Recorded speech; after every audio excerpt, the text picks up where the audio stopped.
bespoke radio for the masses. Headline edition, July 8, 1947. The Army Air Forces has announced that a flying disc has been found and is now in the possession of the Army. If the game is rigged, change the game. Game changer. I occasionally think how quickly our differences worldwide would vanish if we were facing an alien threat from outside this world. This is Fade to Black with your host, Jimmy Church, on the Game Changer Radio Network. Good evening. How you doing? How you doing? It's Monday, April 14th, 2025. This is Fade to Black. I'm your host, Jimmy Church. All right, here we go. Another brand new week here on the show. It's always a great week, and I love kicking off a Monday with a fresh set of stuff, because this week on Fade to Black tonight, Dave Batty is with us, and he's got a new film out, The Consciousness Connection. We'll be talking about that tonight. Tomorrow night, Grant Cameron is here, UFOs and government secrecy. It's going to be great. And then Wednesday night, Ross Coulthart is with us, and I've called the show our UFO UAP World. Yeah. Thursday night, we're off. Thursday and Friday, I'm having some work done here at the house, and part of that is a new breaker box. So yeah, I may be without power for 24 hours, but I'm going to be working here with the crew. So no show on Thursday night. And for me to do that, it's got to be a big deal. So that's what's going on.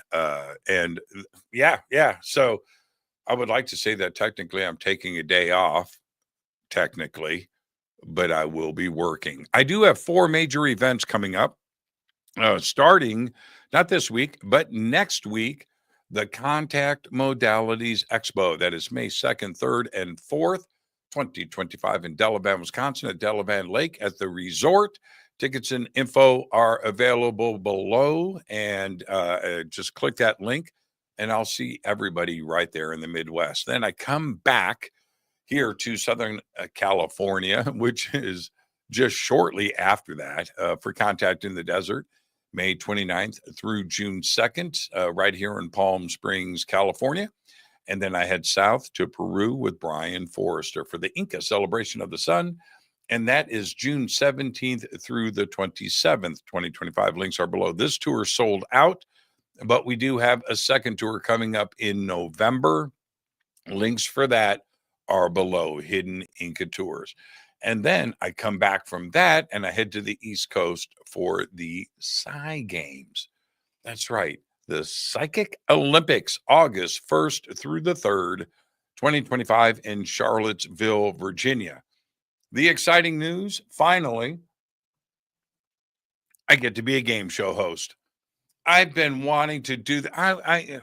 Family Feud, Jeopardy, Hollywood Squares, Price is Right. I always wanted to be that guy. Well, I finally get to take a crack at it for the Psychic Olympics, again, August 1st through the 3rd in Charlottesville, Virginia. The links for everything that I'm doing, tickets, info, schedules, speakers, are below. I'm hosting all of these events, and I'm also presenting, okay? All right. Before we get started tonight, Dave Batty's with us. He's got a new film out, The Consciousness Connection. It was kind of a big weekend for television. And over the last few weeks, a bunch of stuff has happened.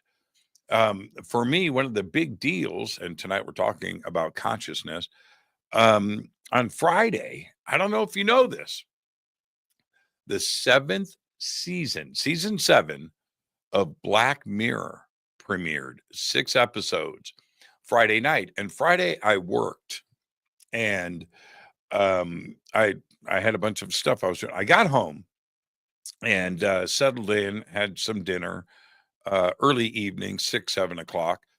Click on the TV, got dinner laid out. Yeah, I eat dinner in my family room. because I can, because I live alone. It's one of the benefits, right? Okay, so anyway, I have a dining room with a dining room table. It's only used when I have guests over. Anyway, so click on the TV, and there it is. What? Black Mirror. I binged all 6 episodes Friday night. Back to back to back. I could not. And my daughter was here yesterday, Sunday, Nicole, and she's a huge Black Mirror fan. And I told her, she goes, well, is it good? I said, take the best episode, and they're all great. Take the best episode that you love from Black Mirror, whatever it is, put that in your mind, right? This entire season is 10 times better than that. Every episode, they've truly outdone themselves. So we have that, right? I was up to like 2 or 3 in the morning. I couldn't stop. It's that good. Anyway, The Studio is out with Seth Rogen. That's on Apple TV. Amazing. The Last of Us premiered last night. White Lotus just wrapped, and Severance wrapped. You know what I mean? So it's just been an amazing few weeks for television right now. And if you haven't checked out The Studio, check it out. Also, Grosse Pointe Garden Society. I know, but I like Brooklyn Nine-Nine, and Melissa Fumero is just amazing. She's the star of Grosse Pointe Garden Society. Check it out.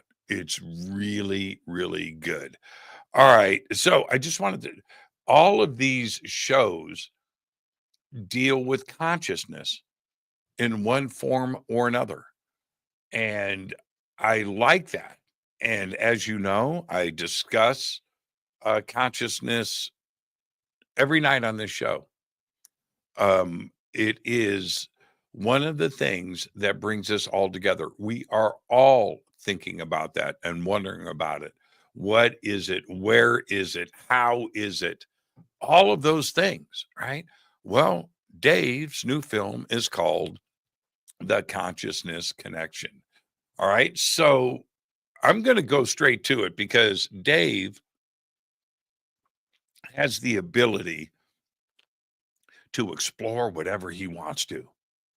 As a director, as a writer, as a producer, as a creator, he's a multi-Emmy award-winning producer and director and cinematographer. And because of that, he's able to, just like us, what is it that he's interested in? He turns around and makes another amazing film. And that's what we're dealing with tonight, his new film. Dave's right there. Dave, you know what? It's so good to see you, my friend. It's so good to see you. It's great to be here. And it's really true, though, with you. If something has got your interest, you just go and research, do your investigation, contact the right people, and then you crank out some media on the subject. This time around, it's consciousness. What's going on? Why? Well, I mean, you're absolutely right. In this case, this film is one of those things where I had a lot of free reign to do this because I was completely interested in, and it's a subject matter that everybody, has questions about. And just randomly, like usually happens with me, I was contacted by this gentleman, this professor, kind of mad scientist with a gruff voice, and he calls me and he's like, "Hi, I'm Dr. Bob Davis. I'm a retired neuroscientist, and I want to make a movie about consciousness," or something like that. It's a little overly dramatic, but so he had randomly looked in the web for a company near him. I guess that was his, search term or something. And No, he found our that company. works. That makes sense. It's and honest. he found our company. Sure. So he called us, and I started talking to Dr. Bob Davis, who indeed was a retired SUNY New York neuroscientist, and he he wasn't a filmmaker. He wanted to make a film about this. So him and I teamed up, and I said, okay, Bob, how much money do you have? What do you mean? Well, you want to make this film, like, what's your budget? I don't have a budget. So, that was the start. So we literally made this on a shoestring. We had no sponsor. We just did it on our own. And thankfully, a lot of you guys out there helped us at least pay for some of the travel. We had to go to a bunch of places around the country because we didn't want to just do this with Zoom, although this was starting during, COVID. We didn't want to do just a bunch of Zoom interviews. So we did travel to all the locations to speak to all the experts. So that was the impetus of it. And I mean, we had some discussions about this topic and what this film was going to be, what we wanted to explore. But that was the beginning. And I want everybody to know that Bob is actually a very nice guy. He's really good. He's not quite, but you're right though.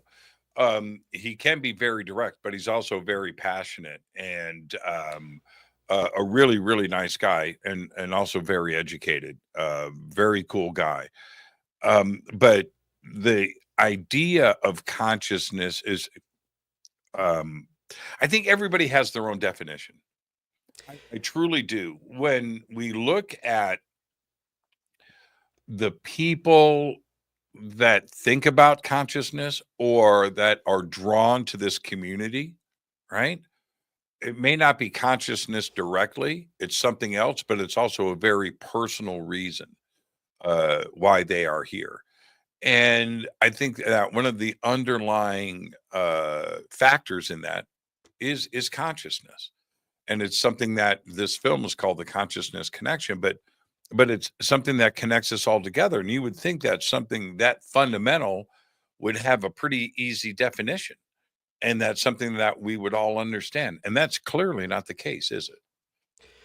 Right. And you have to understand that I'm sort of a filmmaker. So I'm on the level of, people that are have no, preconceived understanding of what consciousness is, the science behind it. And initially, that's how I was approaching it. Bob Davis is a genius. He really is. And the people that he knew that could help us answer that question, that's what he was bringing to me. He, had written numerous books on this subject matter, and he came to me. So me, as somebody that's truly curious, starting from this ground floor level, I wanted to really explore it as somebody like you and I, that maybe we can't answer that, but all these experts and all these people that may have dedicated their lives to studying these questions could provide some interesting answers. And that's where I started. And it wasn't just showing up and, talking to him and asking him. And it was like, okay, who's Dr. Tom Campbell?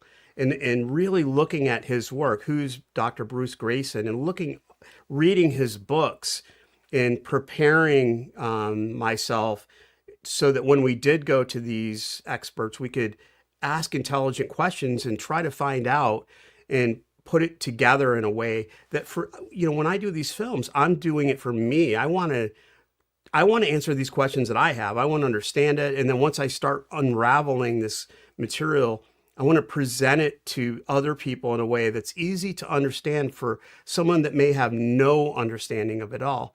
And you're right. The first question is, well, what is consciousness? And in the movie, the first thing we find out is there's dozens and dozens and dozens of answers because no one seems to know. Exactly. Yeah. Exactly. And okay. All right. In the interest of transparency, Dave and I were talking before the show. Dave and I have known each other for a long time. And I started to say something to Dave, which is something I say on this show almost every night, which is, I can quote myself, "This is a question, Dave, that I asked every guest, and I'm going to ask you right now." And I started that with Dave before the show, and I went, wait, I'm not even going to tell you what it is.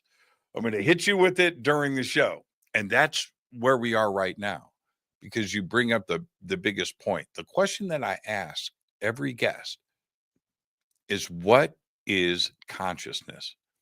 Is it physical or non-physical? So what have you learned? How do you answer that question today?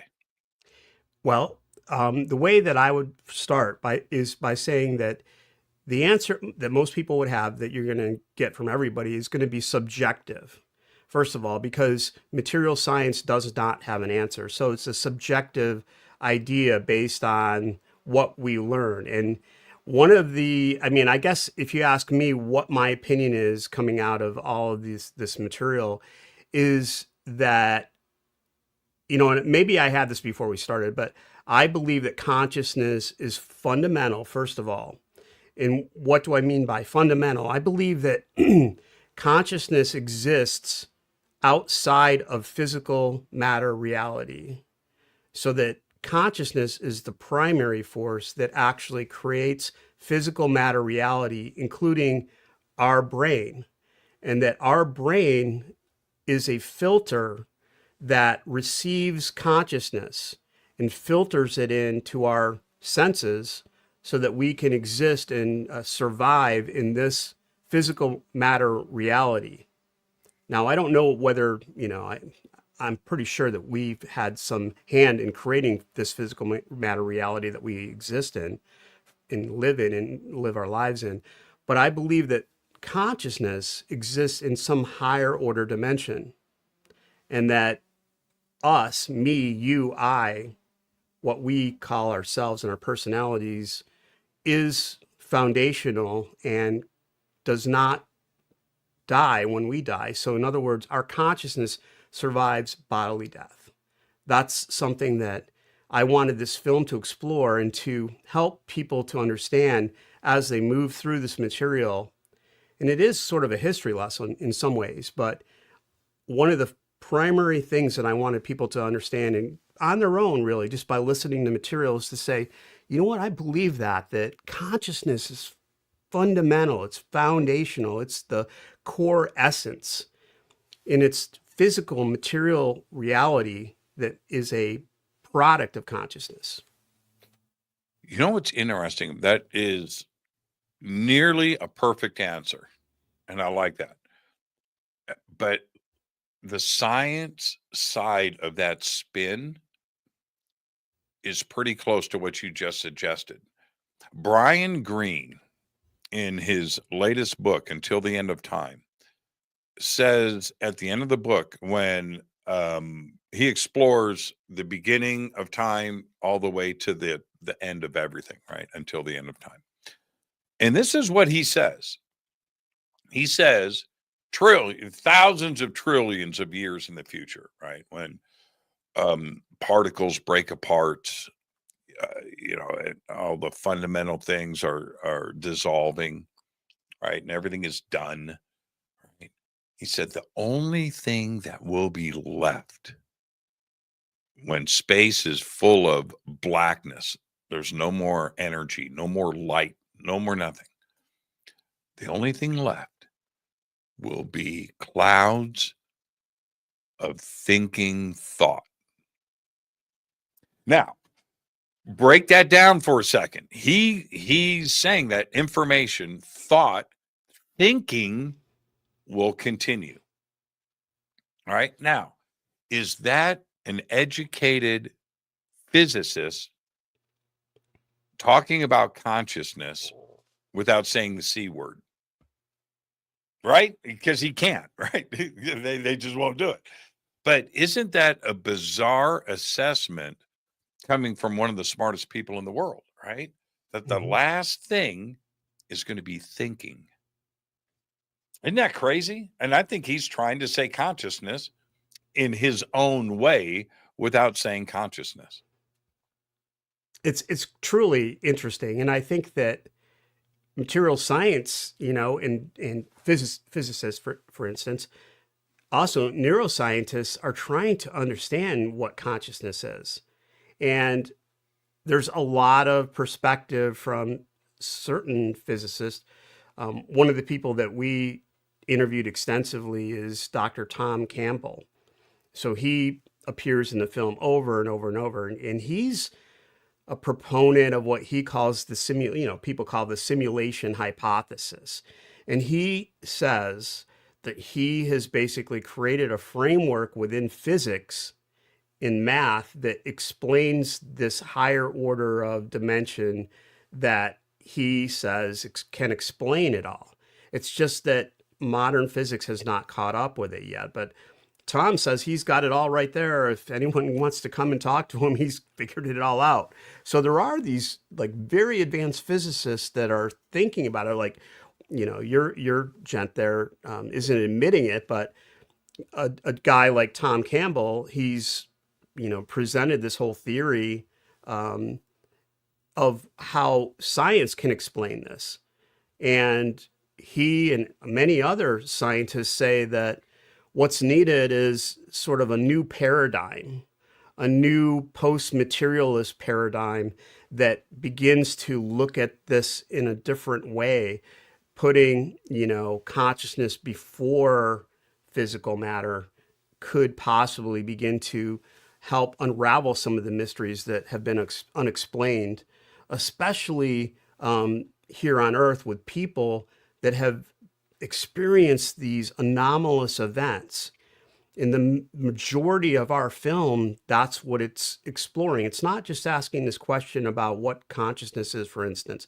That's a big part of it. But the bigger part of it is to look at events such as psychic functioning, extrasensory perception, remote viewing, and all of these very, very interesting effects that seem to involve consciousness basically interacting with our environment in a way that is unexplained, yet seems completely measurable and,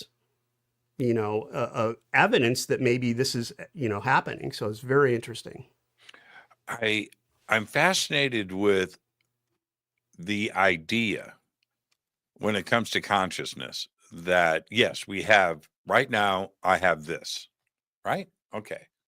Right. That this is me, but that our consciousness gives us the ability, if we choose, to go and explore and visit other dimensions, right? Other worlds that and that those other worlds, we may visit them with our consciousness, but we come back, but those worlds are still there, right? They're doing their thing.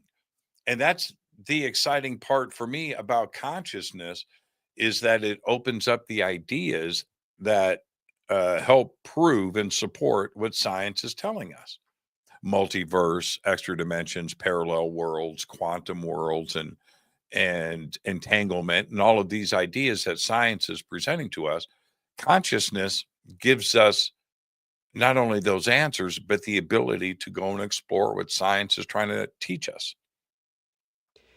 One of the really interesting topics that we explore is what's called out-of-body experiences. And many people have had these spontaneously. And this is, where you are in a relaxed state and you have this perception of observation that is leaving your physical body. And the perceptions can include observations that you would never be able to have if it was, not true, perhaps seeing events in a distant location and so on. Not only out of body experiences, but there's been, decades and decades of research into these huge manifestations of this consciousness leaving our physical body and having observations. And the biggest one is the near-death experience, the NDE, and the reports of patients that have been clinically dead, without any cardiac rhythm or brain function, and sometimes for many minutes at a time, having vivid recollections of the environment surrounding these events. And this is very common for people that have had very traumatic events, even, and sometimes they haven't gone so far as to have cardiac arrest. But some of the stories from from near-death experience are incredible that just cannot be explained. I mean, when even by the physicians that are there, they hear the stories of the patients of what they saw in the operating room or the ICU, for instance. And this is other, this just kind of adds to the evidence that, yeah, consciousness seems to be something that's maybe able to exist outside of our physical bodies. Why do people argue about this? You can be of the same, let's say, I'll just off the you're at an experiencer group. You guys meet the first Tuesday of every month, right? Sitting in a circle, talking about abductions and UFOs, right? Subject of consciousness comes up and you're going to have an argument. You don't have to be on the opposite sides of the fence, right? You don't have to be science and crystals, on the other side. No. Why all the disagreements about consciousness and what it is? Again, I think that there's like a basic separation between the ideas of materialism and idealism. So materialism is the belief that everything that we perceive in our lives is a result of our five senses and observing the physical world, and everything emerges from matter. Whereas idealism is the idea that everything emerges from consciousness. So you have these two fundamental philosophical or metaphysical ideas. And, a lot of people haven't really looked at idealism as being something that you can actually have a philosophy and believe that. So it's sort of like in school, we're all led to believe that everything is, in science can be explained in this materialist paradigm. But there's quite a few things that, sort of break down and are not explainable. And when you start talking about, telepathic communication, whether it's with another person or in some cases non-human intelligence, you get a lot of scoffers and people that are going to say, that's impossible. That's purely a delusional belief. And they won't look at the evidence. It's just that the evidence doesn't exist. So, I mean, these just going out and, even saying that you have this idea, if you do it in public, you're going to get hit with all of these skeptical people that are going to say that's impossible. All of this evidence has been debunked. None of it's true. And there's no point in even looking at it. But the fact is, it really hasn't been debunked, especially if you look at the academic evidence that's, been studied over like the last 100 years of, research into parapsychology. So outside of just consciousness and trying to understand it, in some ways, parapsychology is a way that you can begin looking at consciousness from another angle to try to see, can you prove that this idea of consciousness is a force that is non-local to the brain. So we have a bona fide conundrum. Mm-hmm. We do. In that science, we know, right? Test, prove, repeat. Right? That's it. Repeat the results. Mm-hmm. And that's the scientific method. I get that. All right. So as a scientist that believes in that, how can you say anything about consciousness if you yourself cannot wash, rinse, and repeat? Right? You can't see it. You can't test it. You don't know. A scientist's statement on consciousness, on how it's created, the materialist view of it is wrong. You want me to tell you why? A materialist view, and this is what pisses me off, Dave. What have I learned, right? What about who we're talking about this? It is this. Consciousness is a chemical reaction with particles, and then there's a little piece of consciousness in everything, and then they combine, and as the fetus grows and the brain grows, consciousness is there because it's a chemical reaction. Hmm. Bullshit. Then prove it. Prove it. If you're telling me that happens, then that's a laboratory setting. You should be able to prove it, and you can't. So the materialist view isn't worth it. I can go toe to toe with any of these atheist materialists, and they'll lose. And not that I am some spiritual Kundalini 7 chakra crystal card carrying. I'm not that. But bring me the proof if you're going to say something, because you can't say it as fact. You simply can't. And that's it. So if you're going to take the materialist view and that's your view of it, then you should be able to test. You should be able to measure it in the lab. They have not found the location in the brain that consciousness existed. So, how many years did they had to figure that out with a lot of grant funding, for instance? They haven't figured out where memory resides in the brain. They're talking about, well, our memory is in our brain, but they haven't come close to figuring out how that works. So there's that, but in on the other side, improving this stuff again, like I was talking about, some of the scientific research that kind of proves that consciousness, may be something beyond the physical is really interesting. And the studies into parapsychology in these laboratories is fascinating. And so when I was starting to do this deep dive into it, of course, we have this question about consciousness, but to me, it's more interesting to look at a study into ESP and say, okay, have they proven that ESP is real? Well, in my estimation, they have, Now, the materialist skeptics would say, well, the studies were flawed. The participants cheated, or the scientists lied. And then they don't look at the, 1,000-page research report of evidential material in controlled clinical trials that ran hundreds of thousands of trials. They don't look at that. They just brush it all away because they don't want to look at that.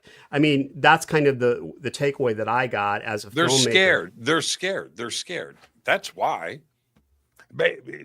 Because of the education system and the way that you are brought into the hard sciences. And it could be anything. It could be math. It could be biology. It could be chemistry. It could be physics, whatever it may be. But the way that you are brought into this, you need to have equations and something to measure. Okay? And that's it, because they want stats, they want numbers, they want statistics, they want charts. They want to be able to assess the situation. All right? I understand that. But when you have that kind of cognitive dissonance, right, where those blinders are real and hard, they won't go outside of that because it's going to destroy their belief system. And so they're scared. And I get, do you want a paradigm shift that's going to screw up everything that you've learned your entire life? There are, let me just say, because I met these young scientists that want to study this stuff. There are young scientists and young, psychiatrists and psychologists and physicists that are really interested in this, but there's no funding. The stigma of this topic is so great that there's really no way for them to do it except in private foundations. And some of them are, in fact. But that's one of the reasons why we're not making much headway here, because 99% of the funding is going into the electrical chemical studies in the brain, trying to find consciousness. the hard problem of consciousness, but a pittance of that funding would actually go to studying, doing experiments that show that consciousness can affect matter at a distance, that mind-to-mind communication can occur, that seeing events in the future or seeing modifying events in the past, and these really interesting sort of byproducts that support the idea that consciousness may not be residing in a neuron in the brain. Well, that's part of their own problem. Okay. They want us, seriously, the world, to understand entanglement. Entanglement, just in its the most fundamental form, two particles affecting each other at the same time, no matter the distance in between. Right? Now, theoretically, it could be the other side of the universe. These particles could be that far apart, but yet they affect each other at the exact same time. Not at the speed of light, not at this faster than light, no, at the speed of now. That goes against anything our brain wants to understand or what we've been taught, right? But yet, they don't want to talk about consciousness. It's like, wait a minute here. You're saying the exact same thing. Telepathy, if it occurs, I believe that it does, but let's just say if it occurs, that's the entangling of two brains. That's all it is. It's nothing more. That's exactly what it is. It can be studied, right, Ken? That's it. But yet, you can believe in entanglement, but you can't believe in remote viewing or telepathy or deja vu or, right? The list is really long. Well, the research into these things, not, if we step aside from the physics and engineering labs and we step into the psychology departments, these studies began in the 1920s. So if you looked at universities across the United States in the 1920s and 30s, studying these topics in psychology, which would be human interactions, can people telepathically know something that someone else knows? For instance, if you were looking at a picture, can I get what you're looking at? Can I read that and figure that out? These types of experiments can be done to show. So one of the first steps we really need to do is take this seriously. And this research that probably has 40 years of documented research is to just establish that, yeah, man, it's real. This is beyond a statistical anomaly to something that's real. Now, if that isn't good enough, if the research that was done by half a dozen major universities isn't good enough, then start over and do it right and fix the problems with the protocols. Redo this research if it's not good enough, and establish that, okay, there's something here, because that's what science is, right? It's like saying, hey, there's something here we can't explain. And that go from there. The physics will catch up to try, maybe that's the answer, but let's just first start there and figure out, is this real? Is telepathy real? Can people cognitively know something's going to happen a millisecond or 20 milliseconds before it occurs? That's the kind of thing that's fascinating and can be documented, can be analyzed, and then established beyond a reasonable doubt. And once you do that, then you have to start saying, well, what's the next step? Okay, we've figured out that all of these huge manifestations of consciousness affecting our physical world, because really that's what it is, because it's our consciousness interacting with matter in some way or energy in some way in the environment in a material way. Okay, if we can establish that that really is true, then let's go to the next step and try to figure out how it works, because I'm sure we can. We're smart enough as human beings in our planet to go and figure out what this is.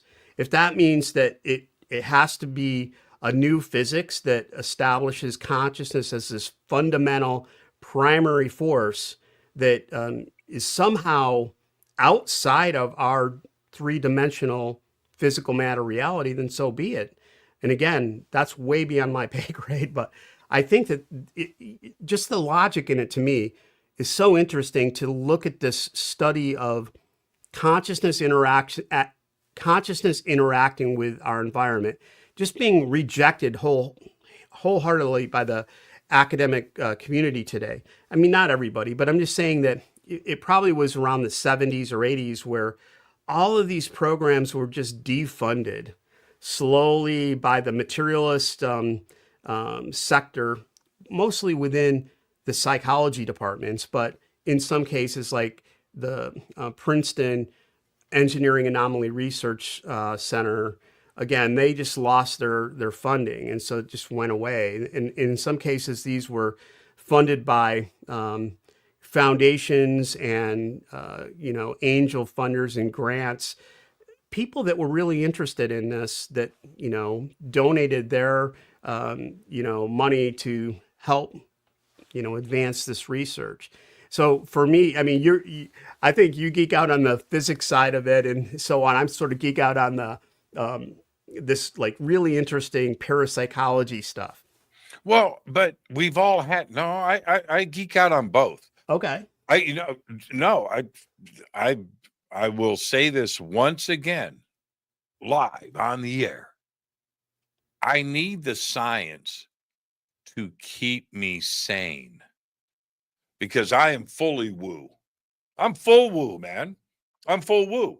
But I need the science to prove that I'm not wrong. And the science, the more that you research this, Dave, the science supports all of these ideas. I'll give you two quick examples. And you can't re-edit the film, but this should have been in there. But is this just recently, especially over the last 10 years, but now the last year and now the last month, dark matter has been a major discussion. Dark energy has been a major discussion. It is now being talked about that the universe may be slowing down, that dark energy, we thought that it was speeding up. Okay. Now, as crazy as that talk is, they are talking about two things that fundamentally make up everything in the universe, right? It's 95% of the universe, dark energy and dark matter. Can't see it. Don't know what it is. Can't measure it. Can't do anything, right? But it's there. Well, is it consciousness? Is what is driving science? And they can't see it and can't measure it? Is that the force of the universe? It's like Star Wars, right? Is that actually what is going on? I would not be surprised if that turns out to be the case. ET lands, right? ET lands and goes, man, it's not physics, man. It's not math. That's not what drives us. No. We gave that up 1 million years ago. It's consciousness, dude. Right? That's what connects the universe. And that's your next stage of evolution. And that's where I think we're at. I would not be surprised. And science is talking in these terms now. So I think that we're heading in that direction, my friend. It's interesting. One of the philosophies is that the theory of evolution and Darwin's, species, for instance, one of the ideas is that consciousness is in a similar state of flux, which is to reduce entropy. So entropy would be a state of degradation in a system. And so that our lives and physical matter reality and our experiences that we have with consciousness is basically our consciousness affecting an experiment of testing everything, every possible scenario to reduce entropy, things that fail, systems that fail, belief systems, social structures, things that dissipate and create disorder, for instance, fall to the wayside. And those things that we do and that we experience and that we enhance and continue and survive that. And in this philosophy, the idea is that it really is love that we are becoming, that's one of the structures of our existence here. And yet that we have to do this on our own. It's not just given to us, that our lives and our experiences and our challenges and everything that we go through is in each of us is to ascend higher towards that goal. For the feeling, I don't think we try to ascend to the feeling of hate. That's not fun, right? Once you experience love in any form, and you know what that is, then that is your goal. That becomes your goal. That's the driving force of life. It's not the dark side. That wouldn't drive any. That's not fun. That's not enjoyable. Is pain enjoyable? No, man, it sucks, right? And fear and all of that. So you're absolutely right. And the idea of somebody, we keep saying materialist, but it's probably the broadest term that we can use. So let's just stay right there. That every materialist, in fact, one step further, everybody on this planet has experienced consciousness, a voice in their head, right? Don't do this, deja vu, the phone call, that a daydream, a night dream, an out-of-body experience, intuition, all of these things, near-death. Even the materialists have experienced this, right? So this is bringing up the connected universe of consciousness to the world. It's not going to surprise anybody. It's not going to shock anybody. Everybody thinks about it. Everybody has experienced it, and that's it. They wonder about it. So yeah, revealing to the world that the fundamental force of the universe is consciousness. I think everybody's going to, well, yeah, I kind of knew that. Yeah, I mean, is that the big secret? That when we die, that's the big secret, that we suddenly find out that what, we were all connected, and we're all the same, and we're all part of this.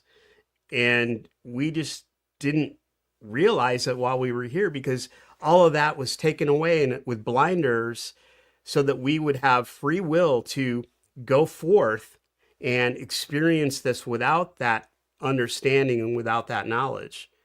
Check out this comment. I don't do this often on the show, but this is to the point. Even with all the things that Jimmy just mentioned, some people still lack an inner dialogue. That's a great point. Except I disagree. All right. Those some people do have the inner dialogue. They don't talk about it. The outer dialogue, right? They don't talk about it to their friends. They don't want to talk about it to their colleagues. They don't want to have the ridicule or the embarrassment. That's why Brian Greene said thinking, right? He said thought. He didn't say consciousness. In this funding environment that you just brought up, do you want to have some materialist shot caller come at you and go, man, you said the C word, we're gonna have to pull your funding? No, so you can't do it. So they have plenty of inner dialogue. Sure. They don't have outer dialogue. That's a great point, Truthwave. Thank you for that. Yeah. Yeah, and and to your point, I mean, even in some of the uh, programs that they are actually looking at this, they're even scared. We had that experience in one case where we went to a university program and explained what we were doing, and they were too worried about it. Here we're doing a film on consciousness, and they were too worried about what we might say, and they're like, "Thanks, but you know what? We're not taking the chance because our funding cycle's coming up next year, and Right, we don't know right, what's right. going to be." I Now, we have a clip and we're going to head up to the break. How long is this clip? think it's like 3 or 4 minutes. I could check. Okay. No, I'm going to play it now. Do you want to set us up for this clip? Yeah. So in this clip, this is a big part of our film. I do a lot of history in this film. I wanted to set up the viewer for the history of some of this research. And one of the topics that I cover is out of body experience. And um, a guy named Robert Monroe um, founded this organization that is still in existence today. But back before he founded it, he was this really famous radio personality, a producer, and so on back in the 1940s and 50s. And he, started having these really strange events occur in his life. And this was around the time when he was just beginning, recorded tape was just beginning to come into radio. So he was a pioneer of audio recording technology. And so that's where this clip starts off. Okay, here we go. He was also a pioneer in cable TV and audio recording technology. Bob became interested in sleep learning and getting into the right state of consciousness to be able to get to sleep faster, to learn faster, and so he started designing his own audio technology to help him relax. When he was 43, Monroe's life took an unexpected turn. And then this very odd thing happened to him, where he started having out-of-body experiences, but he didn't know what it was called. He found his consciousness separate from his body, and he thought he was going nuts.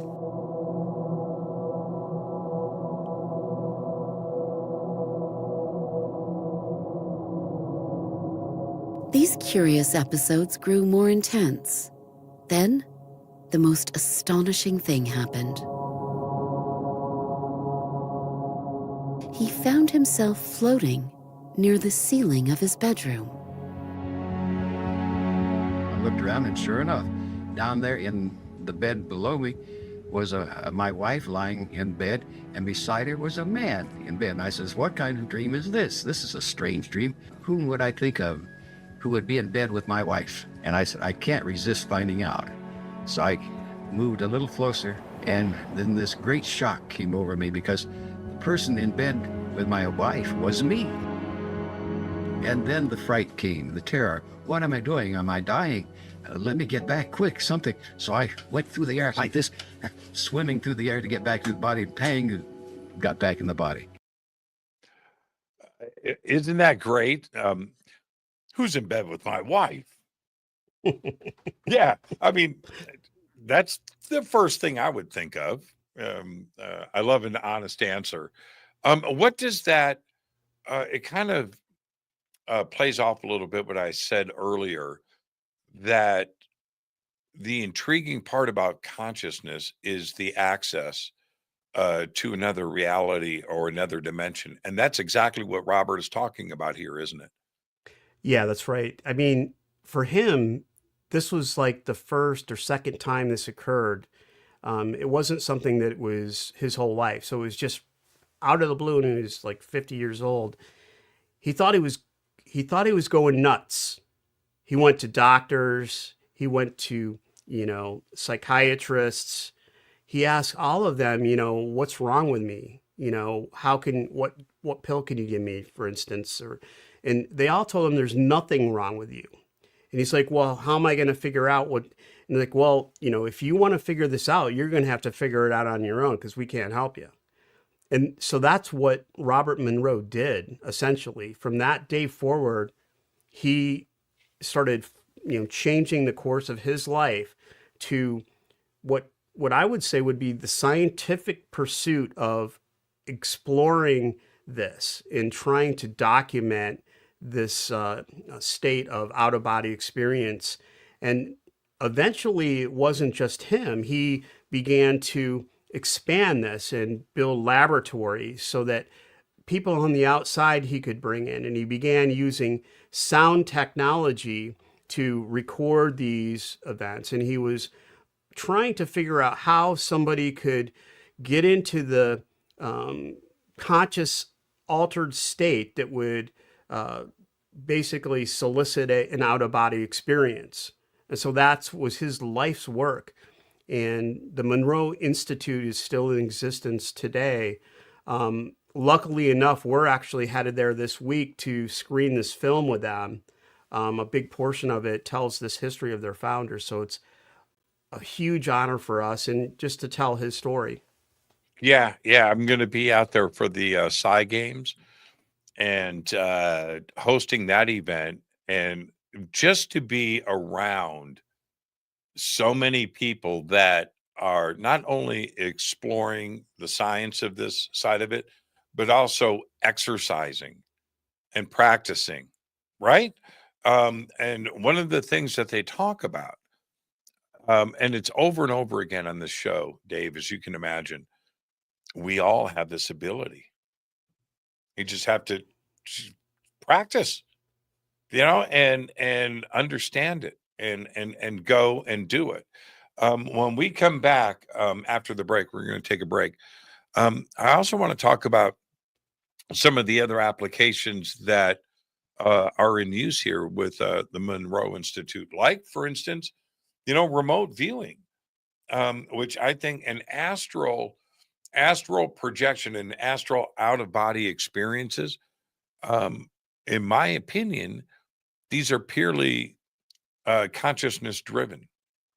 This isn't made up, and so many will say that it's just that. That's, man, you're making it up. I don't believe that is the case. We all dream. I'm going to give you an example. I want your opinion.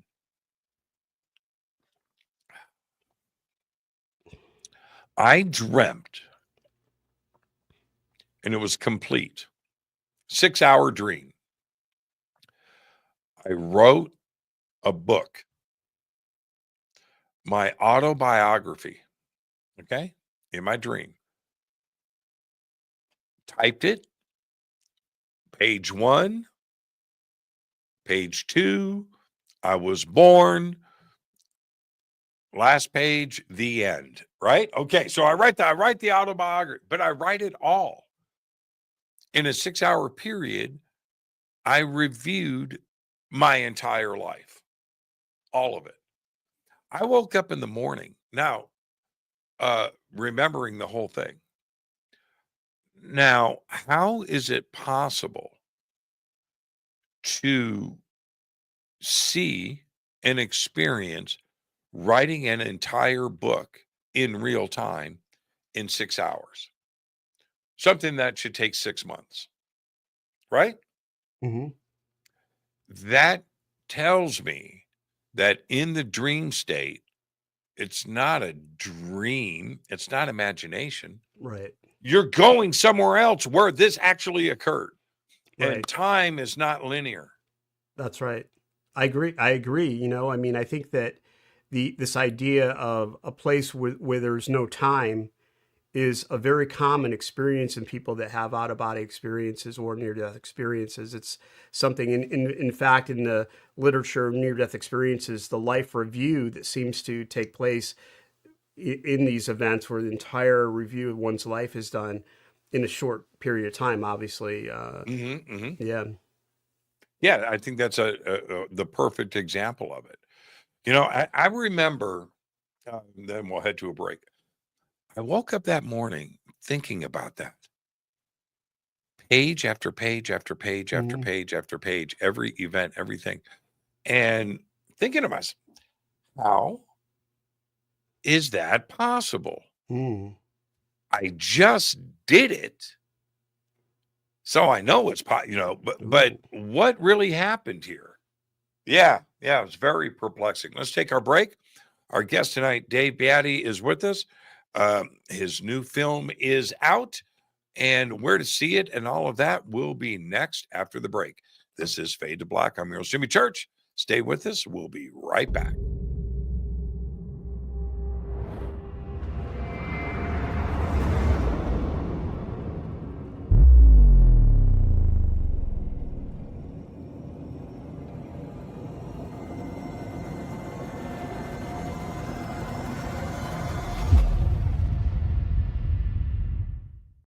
Subscribe to our YouTube channel to get your alerts and access to over 2,000 videos. Click that subscribe button right now. Go to jimmychurchradio.com and get the Fade to Black official podcast. 2,000 episodes, all of them commercial free for just $2 a month.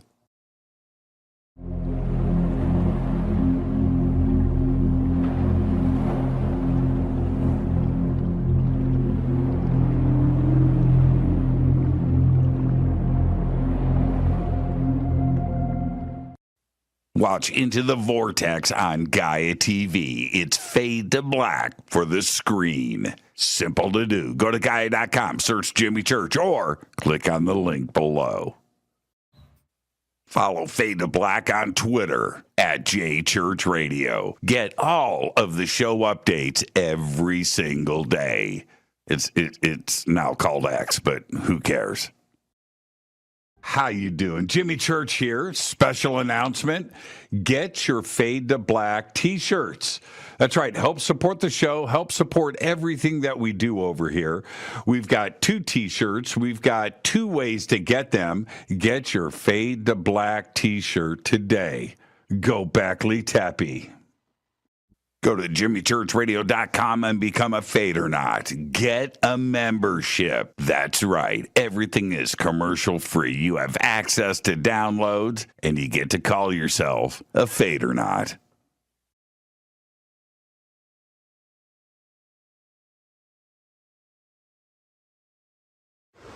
Today we're headed to Bolivia, Tiwanaku, Peru, and of course, Pumapunku. Brian, exciting. Thank you so much for everything, my friend. Always an honor. Right behind us is the sacred river of the Inca that goes past Machu Picchu. So we're going to be driving up to its source at 15,000 feet above sea level and then down to Lake Titicaca. So today we hit 15,000 feet. Yes. Crazy. And you can do it with us. All you have to do is go to hiddenincatours.com. Simple. We've got 2 tours coming up next year, one in June for the summer solstice, That's right? And then another one right here in November. So hiddenincatours.com. Come and hang out with Brian and I and his amazing team. Right on.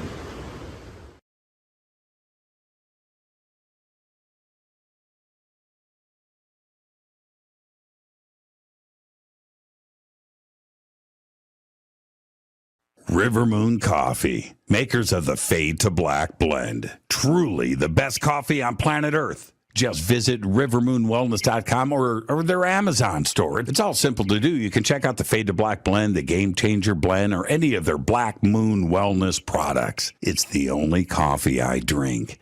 It is the best, and it's Doc. Again, rivermoonwellness.com.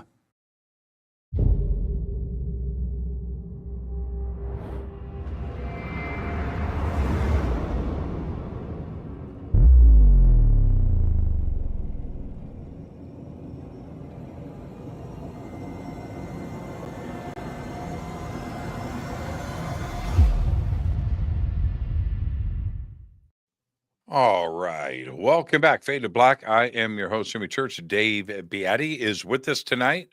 Dave, the new film is called The Consciousness Connection. Where can everybody see it?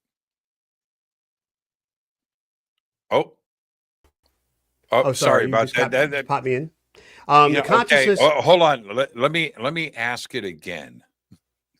Dave, the new film is called The Consciousness Connection. Where can everybody see it? Hey, the Consciousness Connection film can be streamed on Gaia, on Gaia.com on their platform. and as well as it can be viewed on Prime Video, which is Amazon's Prime Video system. If you're trying to locate it, if you just go to our landing page, it is consciousness.media in your browser, consciousness.media, and you can find both links there. The 3D world that we experience is when you look at the spectrum of light, and you just take a look at that and look at where we are as humans. We've got like a human hair width of frequency that we see. That's it. Everything else we don't see, but it's out there. That's the crazy part. And is that another reality that it is in existence right now, but we just don't see it? I think so. I mean, I think that maybe we've experienced some of that other world that maybe, what is the percentage of time we spend sleeping, for instance? And again, if you really just think about it, it's a big chunk of our life, a number of years. I'd be surprised. A third. Yeah. It's a third of our life. Yeah. So in all of that time, they can say that, well, it's basically a physiological process of rejuvenation in the body, but a big part of that is conscious activity that is taking place. And I don't think that we really quite understand dreams and some of the experiences that we have in dreams, like your autobiography, for instance. And I think all of us have had those dreaming experiences that we have glimpses of that seem very profound. In some dreams, they're, maybe a foreshadowing of events in our lives and so on. And what are these realms, and who are these people in our dreams, and how does that shape our lives? It's a really huge mystery. I mean, I'd love to do a documentary about that, just try to explore that, for instance. But in some cases, for instance, in the out-of-body experience of Bob Monroe, they began exploring this state. So they would they called it Focus 10, where they say that your body is asleep and your mind is awake. So it's a waking dream, in essence. And then these states, they were able to then go out into the environment, in the physical environment, and that was one of these states. And they would find other environments. So not just, say, our everyday world where you go down the street and see what your neighbor's doing or something. They would explore other worlds. So they began mapping this out. So in the Monroe programs, in the Gateway programs, for instance, they have these other, places that you can experience. And I find that kind of fascinating in the sense that Bob Monroe is saying, okay, there's this, other level. And again, I'm not an expert on his, program or anything like that, but I'm just saying that he figured out that there were these other existences, and one of them might be, this is the place that we go when we die, for instance, and this is an existence, and there's another level that's here, and this is what, there's a completely other world that is just as real as this world. And in his book, Journeys Out of the Body, which he published in the 1960s, he documents some of these experiences. It's very fascinating. So, yeah, I mean, maybe is this world that we see here just one little aspect of these other worlds that we can actually explore? Yeah, for me, it's fun to talk about. I'm learning something from a guest every single night, like yourself, and I'm exploring these, but I'm exploring it because of my own experiences. That's what drives me. That's what suggests to me that the world is not what we are taught. It's really, it's as simple as that.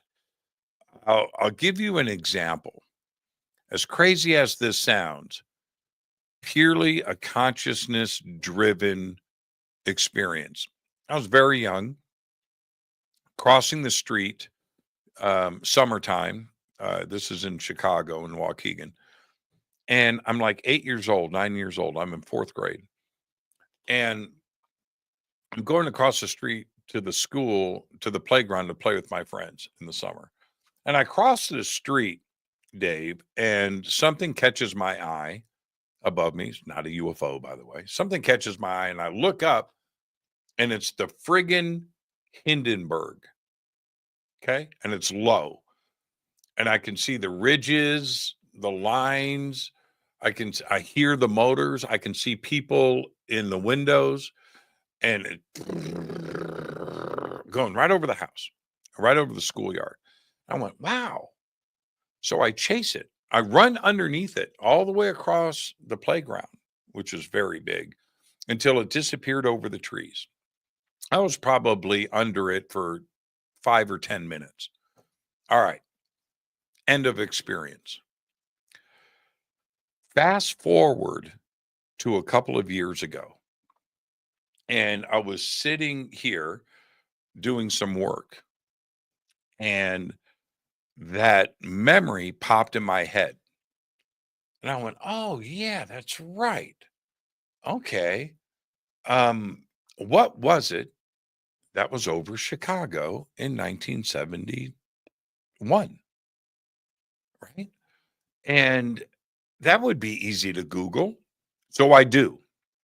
I Google rigid airships, U.S. Navy, Chicago, 1971. All right. You ready? Guess what Google said? There have been no rigid airships on planet Earth since 1938. I was like, that can't be true. I saw it. So then I I was like, what? So I started doing the research. After the Hindenburg disaster, the United States had 3 rigid airships built by the Zeppelin Company. They had the USS Akron, the USS Ohio, and the USS Los Angeles. 2 crashed. 1 was dismantled in 1938. 2 crashed in 1937, along with the Hindenburg. All rigid airship production in the world stopped. Everybody that had them grounded them. There were no rigid airships since 1938 in the world, and there are none today. So what did I see in 1971? So that tells me, by my own experience, the world is not what it seems. I can't explain it. You know, it wasn't the Goodyear blimp with Goodyear painted on the side. That's not what it was. And vortex, time warp, parallel world, I don't know. Time travel, I don't know. But this is showing me another reality of some kind that is going on. And I can't explain it. So I will continue to pursue these very important subjects. What is consciousness? Other realities, astral travel, time warps, time loops. I don't know, but it happened. It happened. My experience was real. It's, that's incredible. I mean, I'm sure this has happened to other people as well. And it's one of those things where, because you were able to look it up, I mean, when you were talking about that, I was like, wait a second, it wasn't that kind of airship didn't exist then, But then I was thinking of like the airships of the 1890s that were cruising across the United States that were unexplained, that sometimes people even saw, people that were outside on these platforms and these lighter than aircraft that had weird propellers on them and so on. Again, what's that? I mean, there were like detailed reports, multiple witnesses of these things. Yet, yeah, it's difficult for me personally to dismiss those accounts when I've had my own account. And I share it, right? I share it with the world. I shared it now. It's a crazy thing to have come out of my mouth. I know how crazy I sound. I'm not, I realize that. It doesn't change the experience, does it? Right. No. You know, one of the things that during this research that I was doing, I started contemplating UFOs. I mean, I've been thinking about this for a long time. You know, Sure. what could UFOs represent? And as I said, one of the reasons I was doing this film is to help people that may be conflicted about the survival of consciousness after death of themselves or perhaps their loved ones and that sort of thing. To provide them with some hope that, you know, there's a lot of information that points to the fact that yeah, we do survive death. So what does that mean? And in that idea of, you know, the afterlife, I started thinking about what if there is some effort in that dimensional aspect to influence us in some way, or there's some technology that's a bridge between that reality or that you know, after death state and our reality.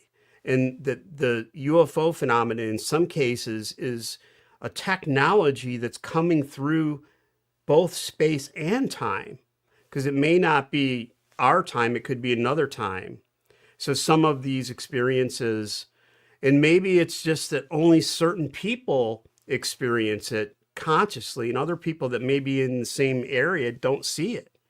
It's a fascinating idea, and I think that there might be some reality to that. At least when I think about it, I'm like, whoa, it gives me chills thinking about that idea. And everything that you just mentioned, if you strip everything away, we're just talking about the same thing over and over again. It's something so simple, but it connects everything. I don't know what it is. It's ghost, it's Bigfoot, right? Right.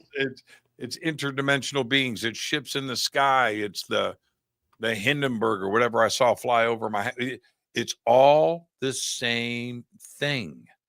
It's really that simple. Now, I love it when people bring up nonlinear time or space time or Einstein, you know, trying to explain a lot of this stuff away. All right. Now, the time traveler aspect of something arriving here is a good one. And I'll explain. I want your comment on this. We've all seen Star Trek. Okay. Warp drive, Mr. Sulu. Right. Okay. So now, as they jump into ludicrous speed, Spaceballs, right? You go and you do that, and you arrive at the planet, and then you turn around and you warp drive back to your home planet. You're not arriving at your home planet in the same time space as when you left. You're arriving back 10,000 years later. Everybody that you know and love is dead. And this is the aspect of zipping around in space at or near the speed of light. So, to your point, if something is arriving here, whether it's wormholes, bent light, faster than light, near the speed of light, they have altered time by the time they get here. So how would we experience it? Why would we expect to experience it like we do here? I think that would be an impossibility. So seeing something appear and disappear, yeah, that would explain a lot, wouldn't it? Yeah, I mean, I love contemplating this stuff, you know. I mean, here's one for you. So if you take this idea that the universe that we know, in the entire universe, is one dimensional system, and from within this dimensional system, we really can't know what the physics are outside of that. If there is another system that's a higher order system above that. But that system above the universe, or many universes, for instance, can know what this universe is. So they're looking into our universe. So if they exist in a higher order dimension above our universe, and the same would be true of that plane of existence, wouldn't be able to see a plane of existence higher than themselves. So from whatever system you're in, you can't really know the physics or the science of that other system, because you just can't know it because you're stuck within your own, physics. So, but from that higher order, yeah, they can look down into our system and perhaps interact with it in some way. But maybe consciousness is this key that we can traverse our universe into these higher order dimensions. I forget the researcher's name. Somebody in the chat room, one of the moderators, can look this up. But there was a researcher a couple of decades ago that pondered these ideas, thought about this, and started to photograph our sky from the ground here in different spectrums of light, just to see, right? And he photographed and the pictures are amazing, flying jellyfish, right? Different creatures that are alive, that apparently are around us and flying around, but we don't see them in this frequency and in our spectrum of light. And I thought to myself, how crazy it's kind of like, what was that movie? Forbidden Planet. Remember that? Remember Forbidden Planet? The id created the monster. Remember that? That nobody saw? Yeah. Yeah. And so many people dismissed it. Why? We can't see it, so therefore it's not real. And nobody wanted to explore. It goes back to that funding environment that you brought up earlier. But that there is a possibility that there is a world just as legit as this that exists right now all around us. Right. Or, I mean, my proposal there just a little bit ago. There's a famous book called The Flatlanders that discusses a environment that's two-dimensional, like a piece of paper, and the people live on that, and they couldn't possibly know what's around them in three-dimensional because they only have an experience of the two-dimensional world. Maybe we're stuck in this 3D world we can't see, like that's right there, it's right in front of us, but we're just incapable of observing that and experiencing that. And maybe consciousness is this bridge, and maybe the things that we see coming from that world here is based on consciousness, and to us it's a mystery, an anomaly. It's very interesting things to explore here for sure. Well, how do you hope people will learn and understand this film?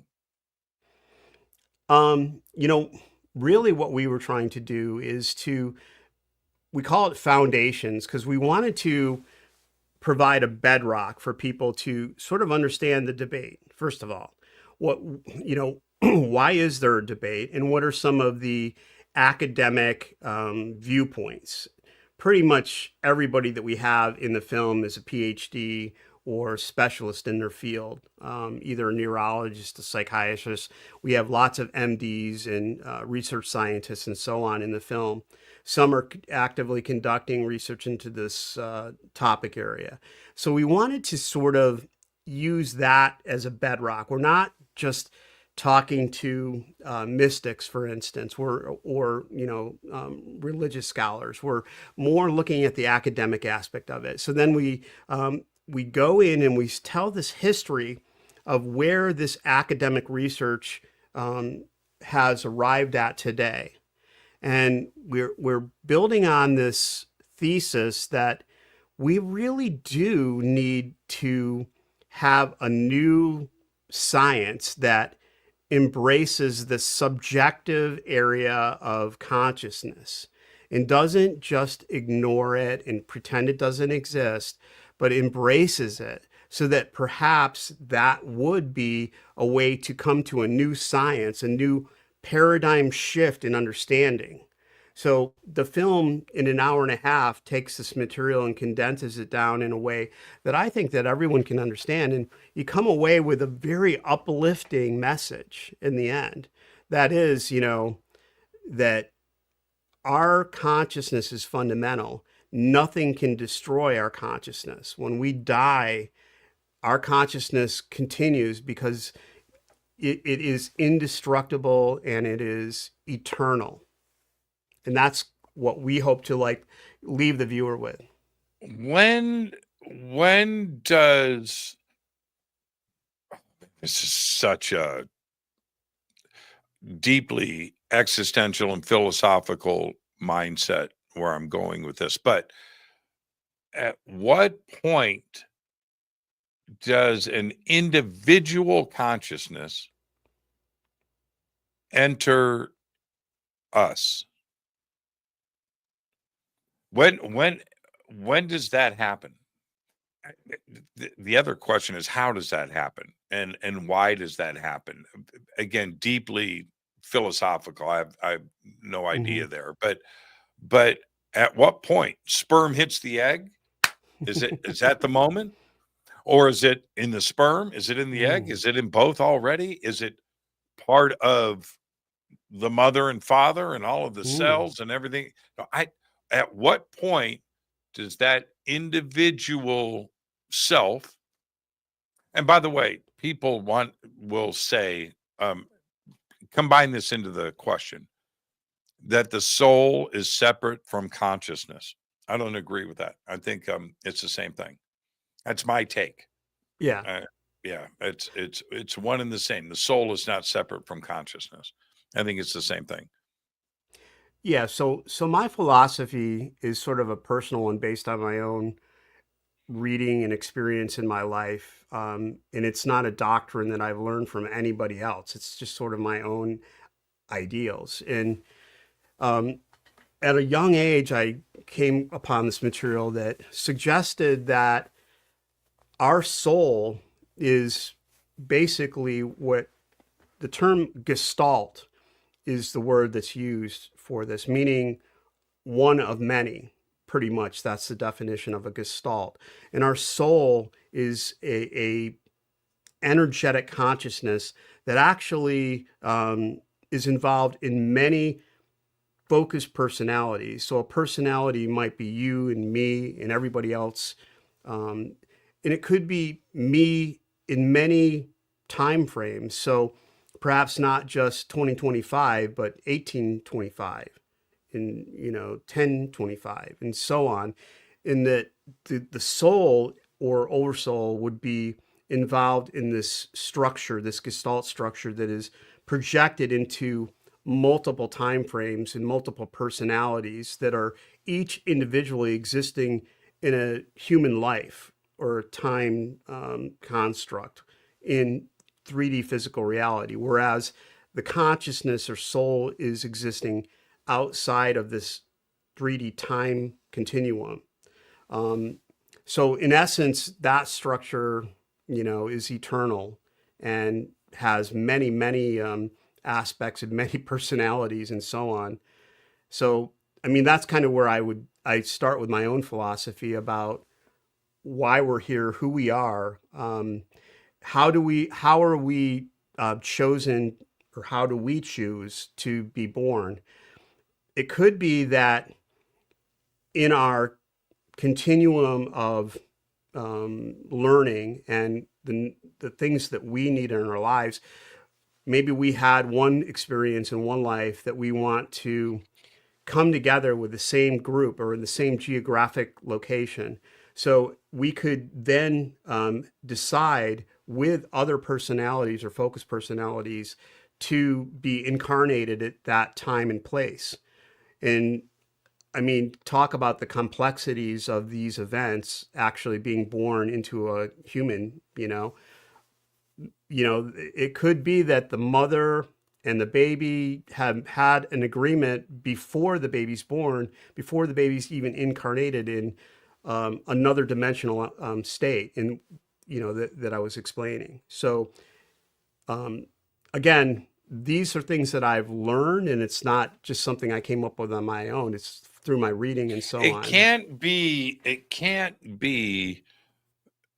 the free willingness of all free will.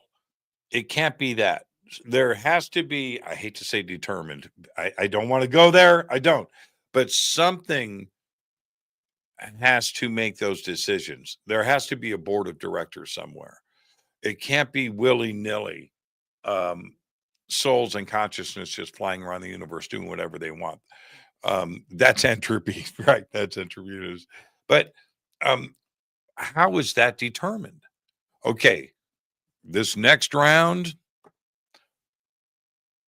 you're going to be a miniature schnauzer, right? This time around, you're going to be an earthworm. Sorry, bro. Right? Right. Or what determines the galaxy or what part of the universe? Or is it just swarms of souls and consciousness around planet Earth fighting to get into the next right? Contact? Is it like a college where you're fighting to get into like this? Yes, this one university, and you're waiting for the letter to come in the mail. You're like, look at this family that's over here. They're having a baby, man. I want to be that. I want to be born into that. Right. Right. I mean, who determines? Look, you and I talking right now on this show because you've directed and have released a new movie. Mm-hmm. I'm a show host. Okay. You and I, Dave, won the lottery. This round of life, right? We won the lottery. Who determines that you and I get to do this? There has to be somebody that is directing the grand stage of life. Yeah, I mean, the stuff that's happened to me in the last 3 or 4 years, 5 years is just, I really can't explain it. I mean, and it all pivots right on this film. It's all like, and it really had to do with, in one aspect of this is the death of my mother, and unexpected, but right at the inception of this film. So she had, lived a long, lovely life and succumbed to health complications at the end. And, it was really a challenge for us. But in other words, it was a period of time of great introspection for me. And one of the things that happened was that while I was making this film and other films, by the way, I'm just releasing another film for World War II Foundation, but I discovered that she was writing her own autobiography, and she had been doing this for like the last 3 years of her life. She lived a very interesting life as a single woman that got her PhD and became one of the nation's foremost educators in her field. She didn't finish her autobiography, and when I was reading it, I asked the question, how could you not finish your own autobiography? And I got this distinct impression at that point, a message that said, "You finish it." And I have it here, so I did. And this is my mom's autobiography that called My Coincidental Life, that I finished for her. And through that process in this film, in some ways I was like, because she had an interest in all this stuff too, Jimmy. She was like probably one of the things that kind of inspired me to have an interest in it at a young age. She shared this interest with me and shared a lot of the books she was reading when I was an adolescent and so on, and got me kind of into it totally. So, And then, after her passing, all of these doors opened and things occurred that, you really try in your life, if that's what your goal is. If your goal is to make films, or your goal is to be a radio announcer and a host, that you really try and do your best. And in this case, doors were opening just without us even trying. I remember, it's just kind of like in the interest of transparency. I remember you and I, Dave, talking about this film, well, many times, but in the very, very, very, very, very beginning, when it was an idea, right? It was a germ of and you were determined to make this film, and choosing the right path and how to approach this. But this was a film that was going to get made. This was a passion project for you, wasn't it? Yeah, I mean, it was for all of us, my co-producers, Wilson Hawthorne and Bob Davis as well. I mean, we all, at some point in time, just, had that,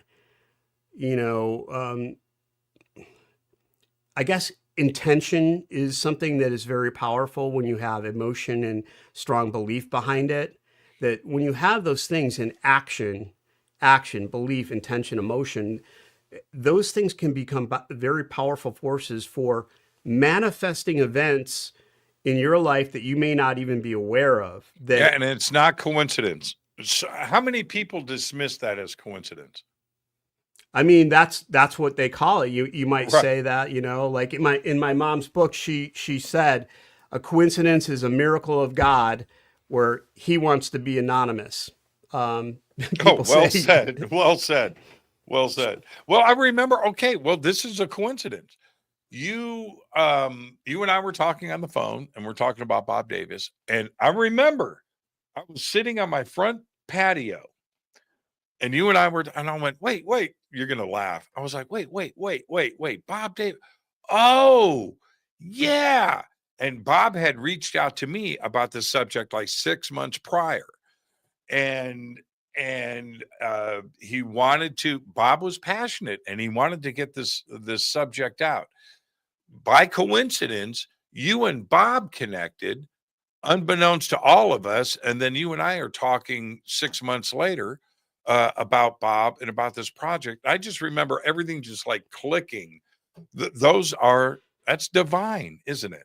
Well, I mean, here I got the. You remember that conversation, don't you? I do, yeah. And I got the bigger one because I mean, I talked to you about this, and I'm gonna when I tell you, you're gonna kind of remember this. But, so we had been struggling to fund this, and we were like, we have some wonderful GoFunders that helped us from our website to go out to California and film people at Ions, and we went to the International Near Death Experience Foundation, and we interviewed people there, and we went to Monroe and so on.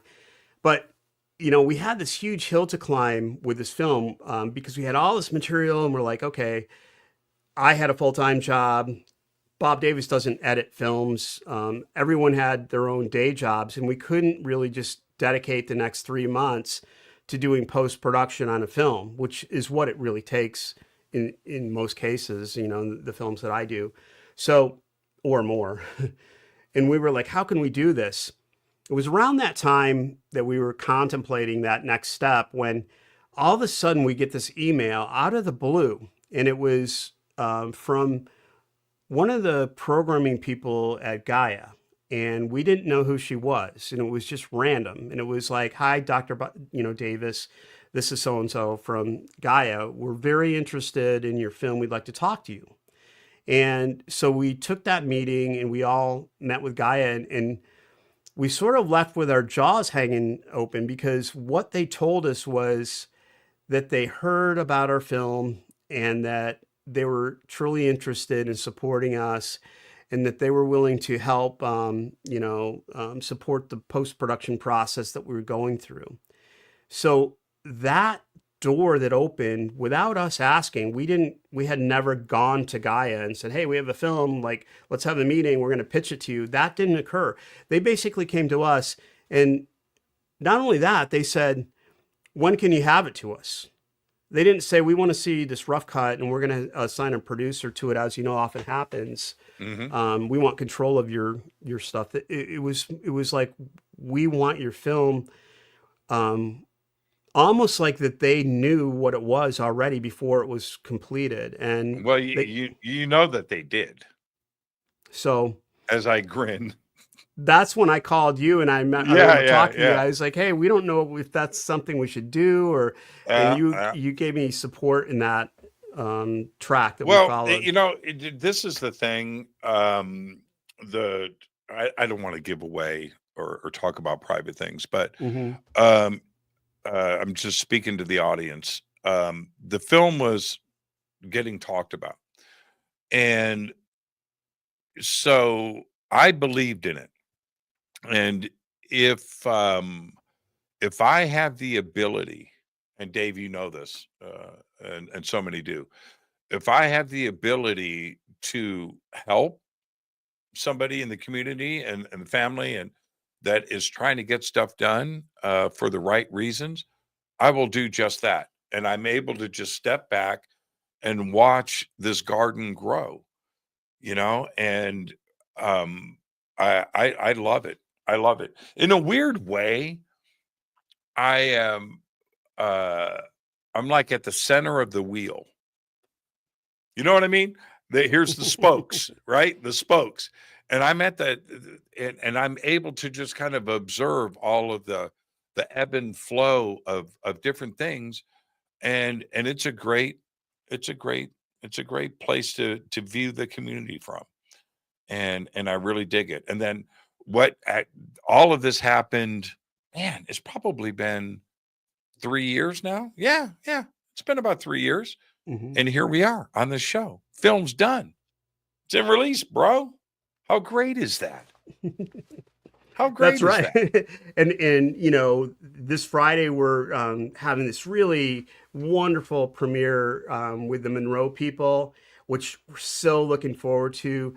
I don't think, you know, Joe McMoneagle, one of the number one DIA remote viewer, and his lovely wife that you saw a small clip there in that film, Scooter or Nancy McMoneagle is going to be in attendance at that event because they live there right near the Monroe Institute. And some of the people that are in the film are coming and they haven't seen it yet. So I'm so excited to have some of the people that are in our film that have never even seen it yet. They don't even know what it is. And, you know, sharing it like to some of these people is so wonderful. Diane Hennessy Powell from the telepathy tapes really helped us out in our film and provided so much insight and support and interesting commentary. And I was able to share it with her recently. And that's one of the most wonderful things, I think, this gift to not only the people that participated in the film, but other people that watch it. And it's really interesting to observe the reactions and get the feedback because, you know, in some ways, I think sometimes people are speechless and they just, you know, they're just kind of like, their minds are blown or something, but that's kind of what I'm interested in seeing. What does that tell you, though? Doesn't it tell you, especially with something like the telepathy tapes or the Force in Star Wars, right? Okay, we're talking about the same thing, and the world is interested in these subjects. For a podcast like the telepathy tapes to have the popularity that it did, which was enormous, wasn't just people from our community, was it? No, it was beyond that. You know, that was a worldwide phenomenon. People are interested and want to know about this subject: consciousness, telepathy, entanglement, the scientific side. They want it proven, like what they did in telepathy tapes, right? They want the scientific proof, just like I do, so that we can understand what the phenomena is. Because it is parapsychology, it's the supernatural, it's the paranormal, it's everything that falls underneath that umbrella, isn't it? it's fascinating. And, you know, the message that goes with that, this message of hope, of eternal existence, and the soul, and, you know, this idea that we can experience that while we're here. There's programs that allow you to become a consciousness explorer from your own bedroom if you want, every day. If it really just takes intent. And I think this message is growing. I mean, my fear was that the materialist would create this big blowback, you know, and I'm sure that there's a few of them that haven't even watched it, so I don't have to worry about that too much. We did like make a few comments in there about their organization, but I'm not too worried about that. I'm not. I used to be. I'm so different now, but I would listen to that crowd, the skeptic, atheist, materialist, determinist crowd, right? That want to sit there and crack jokes about free will and consciousness all day long, right? And ha, ha, ha, ha. and I, in some sense, I was on board with them. I was, because it's too amazing to be true. All right. Yeah, it is. It is. Today, I laugh at them. I totally laugh. They're full of shit. Richard Dawkins, who I used to think was a very smart guy, he's like the dumbest dude on the planet. Yeah. Yeah. I've said it so many times. I'm not scared or intimidated by that crowd. I used to be. I thought, man, these are the smartest. What was his name? What was that doofus's name? Lawrence Krauss. Remember that guy? No. Okay, good. But Philip Klass, they're throwing out there for you. There's another good one right there. Yeah. The Skeptical Inquirer crowd. Yeah. I am happy to engage. I'm happy to debate them. I mean, most people that are talking about ESP and telepathy and these types of things haven't really done the research and know the statistical analysis and detailed studies that took place. So you can throw that out and they can say, well, those studies were flawed, but you know, the argument's weak. They just say, well, they don't know. What did I say earlier? Oh, I'm sorry, No. Dave. This gets me. I know that we're agreeing on the same thing, but this really gets under my skin. That crowd, right? That wants to crack jokes about free will. Oh, we thought that way, but you know what? But it was actually going to happen anyway. All right, whatever. They want to ha ha ha and crack jokes. They don't know. Nothing is based on fact. They cannot say anything as fact. That's it. You want me to give you a good example? There's no life in the universe. We are all that there is. Oh, really? How do you know that? Just tell me. How do you know? How do you know? Yeah. How do you know? There is no God. Really? I'm not a religious guy, but I am not going to put that kind of brass cojones on the table and state that as fact. Right. I'm not. I mean, you know, one of the things one of the first things I kind of learned when I started studying this consciousness thing, you know, 5 years ago, was what is called objective causation. Mm-hmm. And it's one of these conundrums of material science that everything has a cause. It's cause and effect, right? So every single thing that emerges into matter and everything is a causation. But objective causation basically looks at the beginning of the beginning, and material science accepts this, but yet they have to have a mystical belief in what happened before the beginning.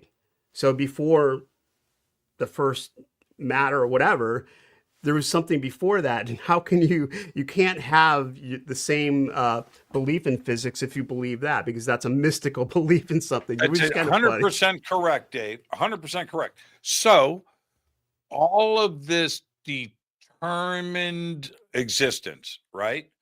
That entire thing, causality, all of that. And you don't definitively know anything 13.8 billion years ago and before. You don't. No. Nobody does. So how can you base everything forward on that? It's flawed. It's fundamentally flawed. And that's one of the reasons why the math going backwards doesn't resolve itself. Okay? No. The math going backwards doesn't resolve itself. Mm-mm. No, we're talking about minuscule amounts of time, but the math goes wonky. So you want to determine everything after that based on that. And they used to have me on that.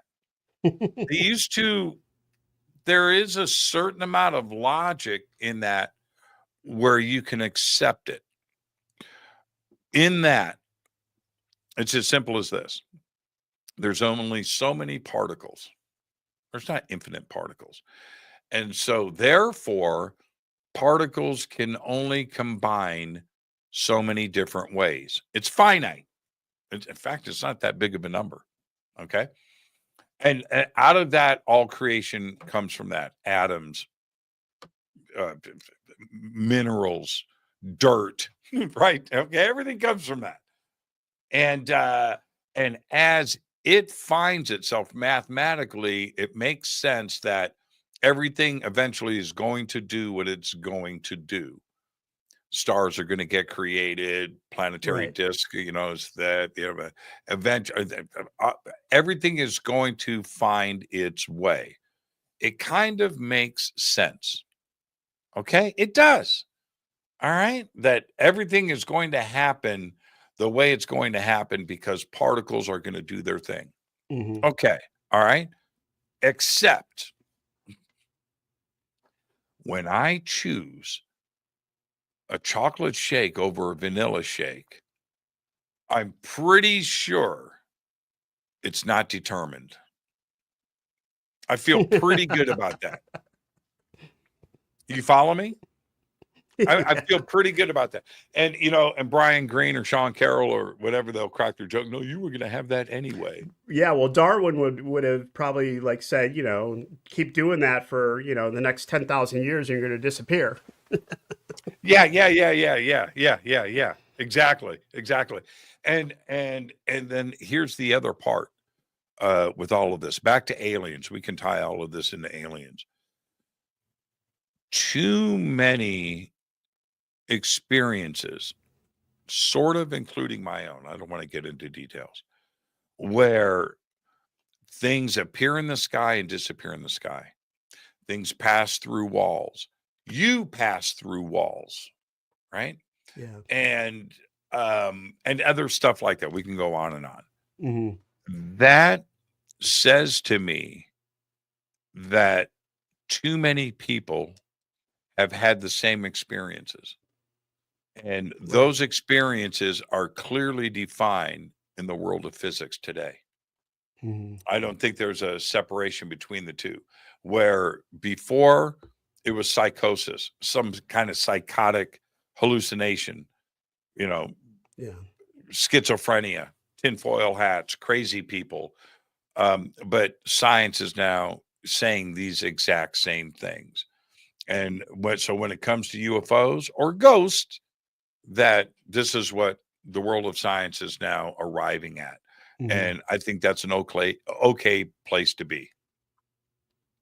Yeah. I mean, maybe consciousness is the explanation here, that if we come to accept that consciousness can separate from our physical body, but exist and perceive the physical world around us from that perspective, it makes a little bit more sense when you have these experiences.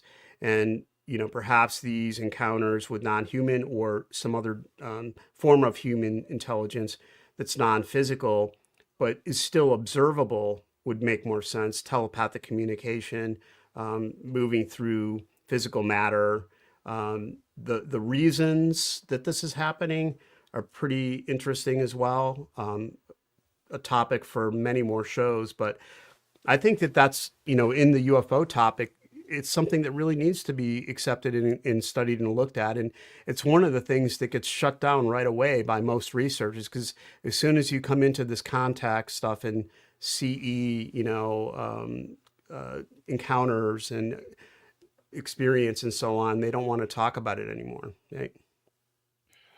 Why do you think that is? I think it's fear. It's fear of not being able to make that leap. It's fine to talk about observations of craft or even humanoid type observations. But once you get into a personal interaction that seems to have a far more profound effect on humanity, not just individual people, but us as a species in some way, is scary. And they don't want to look at it. Maybe it's that. I don't know. What do you think? Well, again, it's just based on my own experiences. I was in Joshua Tree, 29 Palms, had a cabin out in the desert there for the weekend. I'm having a party, and Steve Murillo, he's there, and about 20 other people. We're standing out. It's about 10 o'clock at night on the patio, pizza, beer, that kind of thing. And we're in the desert. There's nothing around us, no homes or streets or anything. And somebody says, it wasn't me, "Hey man, wouldn't it be cool if we saw a UFO?" Okay, just like that. At that instant, a white ball of light blast out of the desert floor and goes and turns into a star and disappears. A couple 100 yards away, right in front of us. On cue. On cue. Now, and we're all, just like, what? Now, what do you do with that? That suggests a lot of different things, but one of them is up front. There's a conscious connection there. That was done for us. Yeah. Somebody asked for it and we were gifted. It was crazy. I mean, our jaws were just like, you've got to be kidding me. And it was on cue. On cue. So it's universal, right? And I don't think if you have negative energy, if you're a dick, right? And we were standing out there and somebody said, "Man, we'll never see a UFO. It's bullshit." Well, you're not going to, what's going to respond to that? Right? You follow what I'm saying? But, hey man, wouldn't it be cool if we see a UFO? You're going to get a response from that. That's a conscious connection. Yeah, it certainly is. I mean, a couple of weeks ago, I had the lights in my house were going on and off rapidly, randomly for several weeks. And I mean, I always posted this on my Facebook. You can go back and look at my profile if you're on there. I posted some of these videos and people were like, "I don't know, but I saw the movie about that one, Dave. You need to run and get out of there right now." Yeah, right. It was right. like, boom, boom, like all the different lights. And, finally it stopped and somebody was asking me about the film, and they said, so you're doing this film about all this paranormal events and so on. You're with these people that are psychics. Have you had anything that happened recently? And I just said, and I mentioned that, I said, but it stopped and it hasn't occurred for like a month. So as soon as I was done with that conversation, it was like, boom, and like all the UPS systems blew, start beep, beep, beep, beep, and then it stopped again. It was like almost an answer to that question. Like, okay, so now I just said that, I'm like, oh my God, what's going to happen now? Yeah. Be careful. I had the same thing. it's slowed down, but I had a lot of paranormal poltergeist activity here at the house when I first moved in for the first couple of years. It still goes on, but I was that wasn't related to your breaker, was it? You mentioned? No. Oh, okay. I was having stuff move around, and specifically the shoes in my closet. I have, I got a lot of shoes. Okay, a lot on these like 4 rows of shoes. It's like 20 feet wide. I don't know, a couple hundred pairs of shoes probably, but they were falling in pairs off of the racks into the middle of my closet, my walk-in closet. And I just made friends with whatever was doing it, you know? So, but to your point, I was in my closet today and the thought entered my head. I haven't had any shoes dance in a while, but I thought it. I didn't say it. Follow me? That's it. Now I'm talking about it now. So now I'm going to have flying shoes tonight. But yeah, it's really, really, really slowed down. It was happening every day for a good solid year and a half. Yeah. I still can't explain it. I enjoyed it. First time it happened, Dave, I screamed out loud like a little girl. And it really freaked me out. But I just, what do you do? You know, I just made friends. I was like, okay, all right, I'll wear these shoes. I'll wear the shoes you pick out for me. And I did. So I would wake up in the morning. I go in, there'd be a pair of shoes in pairs, by the way, in the middle of the floor. Sometimes they were on top of each other. Sometimes they were beside each other. And those were the shoes that I would wear that day. Yeah. I wanted to show you, see if I can find it. Like, it's just incredible, like, when you see this stuff. But yeah, I hear what you're saying. And then it's like, if you say it out loud, sometimes suddenly things happen around that time. And it may not be the moment you mention something, but it's like a little message that you get later on or something like that. It's like, I was laying in bed, and we're 2 minutes off of the network, by the way. So we'll wrap here in a second. This is a couple of years ago. No, this is about 3 years ago. I'm in bed and I'm reading my iPad and minding my own business, but the house is quiet. You know, I live alone. And I hear from my left, from the master, the walk-in closet, I hear boom, boom. It was shoes. And I said out loud, I'm not getting up. I'm not getting up. I'm not coming in there.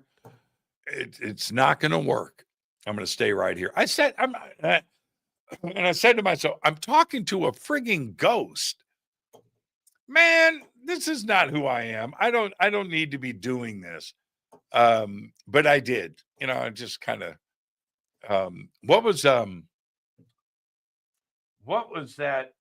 The Ghost in Mr. Chicken. I don't know that one. Ghost in Mr. Chicken. You didn't see that with Barney Fife? What was his name? Don Knotts. No. The Ghost in Mr. Chicken. Yeah, it was great. It was great. All right, Dave. So the website is the consciousnessconnectionfilm.com. Consciousness.media. You can find it.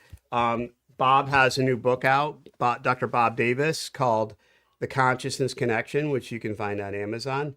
It's a companion book to the film.